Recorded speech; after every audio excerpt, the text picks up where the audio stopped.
അവിടെ വെച്ച് ഗംഗയിൽ നിന്നും ഒരു പ്രത്യേക തരം സൈക്കിക് വൈബ്രേഷന്റെ അനുഭവം എനിക്ക് കിട്ടാൻ തുടങ്ങി. വേദനയോടെ ഞാൻ മനസ്സിലാക്കി, ഞാൻ അന്വേഷിച്ച് നടക്കുന്ന മാടമ്പിള്ളിയിലെ യഥാർത്ഥ മനോരോഗി എന്റെ അടുത്ത് നിൽക്കുന്ന ഗംഗയാണെന്ന്. ഗംഗയിൽ എന്തുകൊണ്ട്, എവിടെ വെച്ച്, എങ്ങനെ ഈ രോഗം ഉടലെടുത്തു?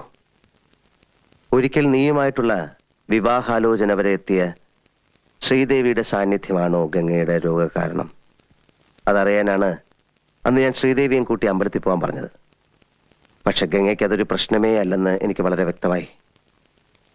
പഴങ്കഥയിലെ നാഗവല്ലിയുടെ ഒരു കാര്യം പറഞ്ഞ് ഗംഗയെ പ്രകോപിപ്പിക്കാൻ ഞാൻ ശ്രമിച്ചു. നാഗവല്ലിയുടെ ചിലങ്കയെ ചൊല്ലി എന്തൊക്കെയോ പറഞ്ഞ് ഞാൻ ഗംഗയോട് എതിർത്തു. ഗംഗ പ്രതികരിച്ചു. അതിശക്തമായി, അസാധാരണമായി. അപൂർവമായ ഒരു മനോരോഗത്തിന്റെ അഗ്നികുണ്ഡങ്ങൾ ഗംഗയുടെ കണ്ണുകളിൽ ജ്വലിക്കുന്നു.